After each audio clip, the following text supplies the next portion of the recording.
اب دیکھیے جہاں تک ابن عربی کا تعلق ہے، ہمارے ہاں یہ دو اپوزٹ پولز ملتے ہیں بزرگوں میں. ایک انتہا پر ابن تیمیہ ہے رحمۃ اللہ علیہ، جن کے بارے میں نے آپ کو بتایا کہ انہوں نے اس طرح سمجھا ہے، اس طرح اترتا ہے اللہ جیسے میں یہ ممبر سے اتر رہا ہوں، یہ زیادتی ہے. لیکن بہرحال ایک فکر ہے، ایک سوچ ہے. قرآن اور حدیث کے بہت بڑے عالم تھے، بہت بڑے عالم، بہت بڑے عالم. دوسری انتہا پر ابن عربی ہیں جن کا فلسفہ میں نے آپ کو بتایا. تمام صوفیاء ابن عربی کو شیخ اکبر کہتے ہیں، الشیخ الاکبر، اور صرف الشیخ کہیں گے، دی شیخ، تو اس سے مراد ابن عربی ہوگا. اور ابن تیمیہ انہیں کہتے ہیں زندیق، ملحد. یہ دو انتہائیں ہیں.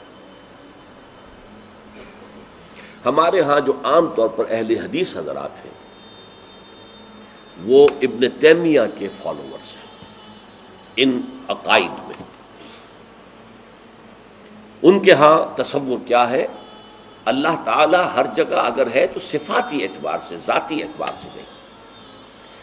وہ تو اپنی جگہ عرش پر ہے، ساتویں آسمان کے اوپر عرش ہے، عرش کے اوپر کرسی ہے، کرسی پر وہ ہے. اب اس میں ایک طرح کی تجسیم بھی آ گئی، محدودیت بھی آ گئی.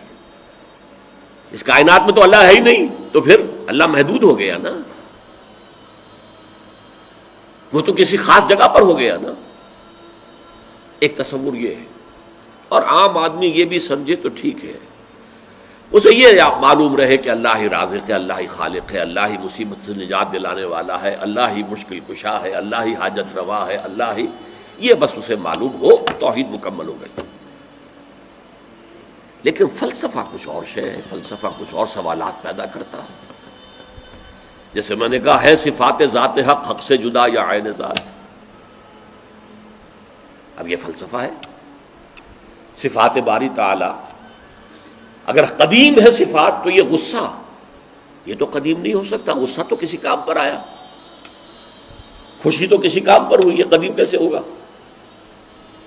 تو عین یا غیر، لا عین ولا غیر. اور جس کو میں تعبیر کرتا ہوں کہ من وجہ عین ذات ومن وجہ آخر غیر ذات.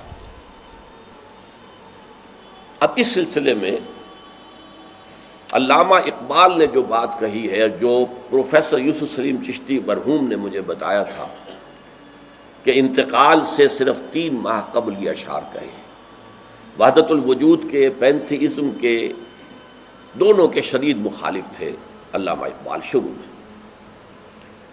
اسی لیے وہ حافظ کو بھی بہت بڑا گمراہ کن شاعر سمجھتے تھے، اس لیے کہ وحدت الوجود کے عامیانہ انداز میں جو ہے وہ شاعری میں جب اس کو آ گیا ہے تو عوام کے زبان پر جب چڑھا ہے تو وہ اس کے ڈانڈے پینتھیزم سے مل گئے، عوام کے اندر اس کا تصور یہ ہو گیا. لیکن آخر میں انہیں بھی آنا پڑا ہے. تو اے ناداں دل آگاہ دریاب، اے نادان وہ دل تلاش کر جو آگاہ ہو، ہر چیز سے واقف ہو. لا موجود الا اللہ دریاب، لا موجود الا اللہ. وہ جو میں نے آپ سے عرض کیا تھا نا کہ لا الہ الا اللہ کے 3 لیولز ہیں. لا معبود الا اللہ، لا مطاع الا اللہ، لا حاکم الا اللہ، ان الحکم الا للہ، لا رازق الا اللہ، لا خالق الا اللہ. اور دوسرا لیول لا مطلوب الا اللہ، لا مقصود الا اللہ، لا محبوب الا اللہ. اور تیسرا لیول لا موجود الا اللہ. ہمارے ٹاپ کے فلسفی اور صوفیاء اس لا موجودہ الا اللہ پر پہنچے. اور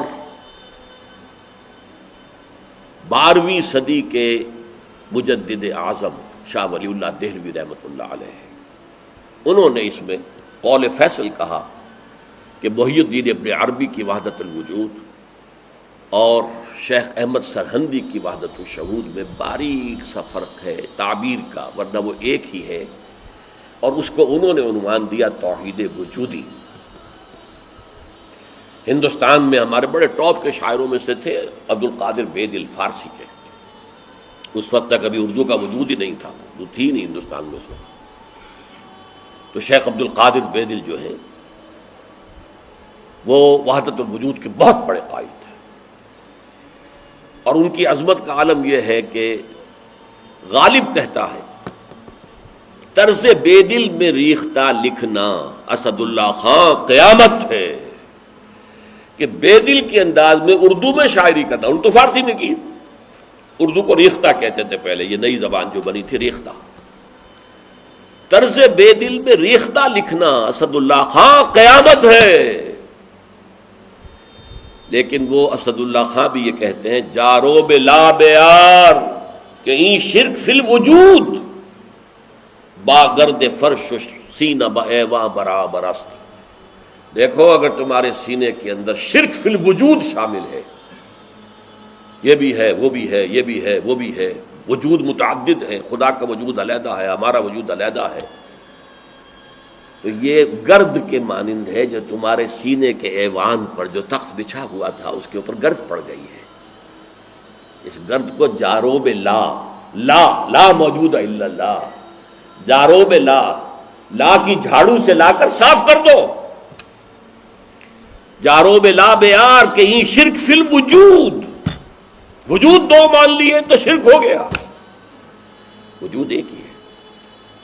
البتہ جب تعین ہو گئی کسی شے کی وہ وجود مختلف ہے، ذات باری سے علیحدہ۔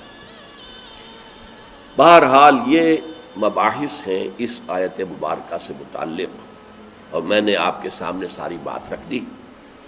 نہ میں کسی کا مبلغ ہوں، نہ یہ دینی مسئلہ ہے، یہ فلسفے کا مسئلہ ہے۔ اب فلسفے میں بہت سے مسائل ایسے پیدا ہو گئے، سائنس کے مسائل ہیں کہ جو کتاب و سنت یا کم سے کم حدیث کی بعض چیزوں سے ٹکراتے ہیں، اب اس میں آدمی غور کرے گا، سوچے گا۔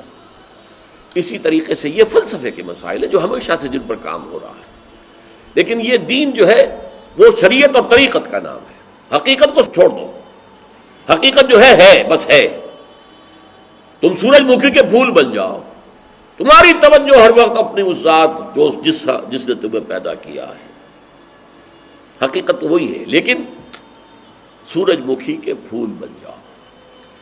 لیکن اسے آپ غلط کہیں، مجھے کوئی اعتراض نہیں، لیکن یہ کہ ایک شخصیت کو میں ایسے سے واقف ہوں جو اہل حدیث بھی کٹر تھے اور صوفی بھی بڑے تھے۔ یہ جو ہمارے ہاں مشہور ہے غزنوی خاندان، مولانا عبداللہ غزنوی آئے تھے اور وہ اپنے تصوف کی بعض آراء کی وجہ سے اور بعض اپنی اہل حدیثیت کی آراء کی وجہ سے افغانستان سے نکال دیے گئے تھے، غزنی سے نکال دیے گئے، تو امرتسر میں آ کر آباد ہوئے۔ ان کی اولاد ہے یہ غزنوی خاندان۔ ان میں مولانا داؤد غزنوی رحمۃ اللہ علیہ سے میرا بڑا قرب رہا ہے۔ ان کے پھر بیٹے تھے ابو بکر غزنوی، وہ معروف ہیں، کافی لوگ ان سے واقف ہوں گے۔ داؤد غزنوی رحمۃ اللہ علیہ یہ دو متضاد چیزوں کا مجموعہ تھے، تصوف بھی اور اہل حدیثیت بھی۔ عام طور پر اہل حدیث کی ساری توجہ ظاہر پر رہتی ہے، وہ باطن میں جھانکتے ہی نہیں، اندر نہیں جاتے، فلسفے سے کوئی تعلق ہی نہیں۔ لیکن فلسفہ اور تصوف یہ جڑے ہوئے آپس میں چولی دامن کے ساتھ۔ انہوں نے ایک دفعہ منٹگمری میں جو اب سائیوال کہلاتا ہے آ کر تقریر کی، اہل حدیث مسجد تھی، میں بھی گیا ہوا تھا سننے کے لیے۔ انہوں نے وہ اہل حدیث نوجوانوں سے کہہ رہے تھے کہ دیکھو تم اپنے مسلک پر قائم رہو، ہم غیر مقلد ہیں، ہم کسی کے مقلد نہیں ہیں، نہ ابو حنیفہ کے نہ مالک کے، لیکن کبھی بھی ان ائمہ کی توہین نہ کرنا۔ یہ ہمارے عام نوجوان جو کہتے ہیں ابو حنیفہ کو کیا پتا تھا، ابو حنیفہ کے پاس تو علم ہی نہیں تھا، ابو حنیفہ تو جو ہے علم حدیث میں کورے، یہ توہین کے الفاظ کبھی استعمال نہ کریں۔ اچھا، اس واعظ کے ساتھ انہوں نے مثال دی کہ دیکھیے شیخ محی الدین ابن عربی رحمۃ اللہ علیہ کے سب سے بڑے مخالف شیخ احمد سرہندی رحمۃ اللہ علیہ تھے، دونوں کے لیے رحمۃ اللہ علیہ کہا۔ میں حیران ہو گیا، یہ وہابی آدمی، کٹر وہابی اہل حدیث، اور یہ شیخ ابن عربی رحمۃ اللہ علیہ کہہ رہا۔ خیر میرے دل پر بھی اثر ہوا کہ بڑی وسعت ہے ان کے فکر و نظر میں۔ میری اہلیہ کے چچا تھے، ان کے ایک بیٹے، سب سے چھوٹے بیٹے یہاں مجمع میں موجود بھی ہیں، شیخ فضل الرحمان مرحوم۔ ان کے بہت گہرے تعلقات تھے یہ جو خاندان غزنوی خاندان سے. انہوں نے شام کو کھانے پر بلایا، مجھے بھی بلا لیا، میں ان کا داماد ہی تھا نا. تو وہاں میں نے کہا کہ حضرت آپ نے شیخ ابن عربی کے ساتھ رحمت اللہ علیہ کے الفاظ استعمال کیے، جبکہ ابن تیمیہ نے کوئی شرعی گالی چھوڑی نہیں ان کے لیے. زندیق، ملحد، اور آپ اہل حدیث ہیں، یہ کیسے ہوا؟ میں ان کی عظمت کا قائل ہو گیا، ان کی آنکھوں میں آنسو آ گیا. کہنے لگے ڈاکٹر صاحب یہ دونوں ہمارے بزرگ ہیں، ہم خرد ہیں، آپس کے اختلافات وہ جانے، ہم چھوٹے ہیں، خرد ہیں، خرد رہنے ہی میں عافیت سمجھتے ہیں، ہمارے لیے دونوں محترم ہیں. اور مسجد میں انہوں نے ایک مثال بیان کی تھی کہ شیخ احمد سرہندی رحمۃ اللہ علیہ نے شیخ ابن عربی کے بارے میں اپنے مکتوبات میں لکھا ہے ما ذل بردار خان ایشانم لیکن چکنم معاملہ صفات باری تعالی است،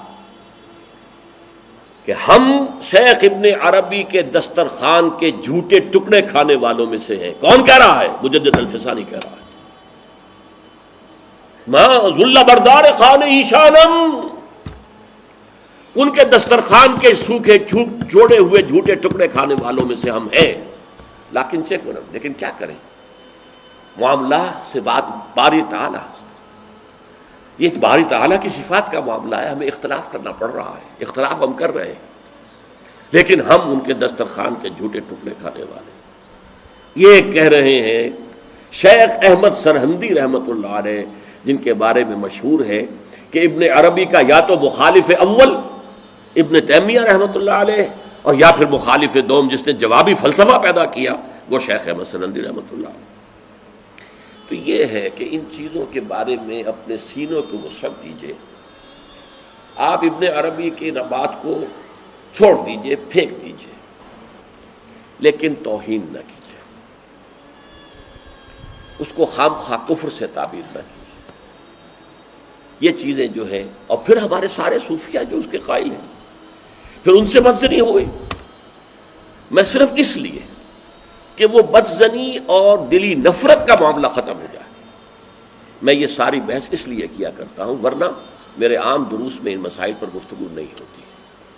بڑے گہرے مسائل ہیں اور ان کا سمجھنا عام لوگوں کے لیے ممکن بھی نہیں ہے، بلکہ عام آدمی کے یہ جس کو کہتے ہیں نا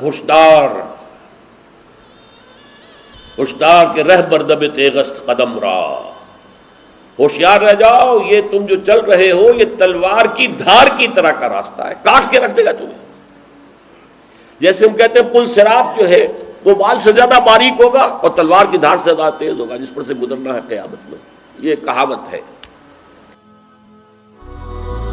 هي الحلقات تحفظني بآيات من القرآن، هي الحلقات تملأني بحب المصطفى.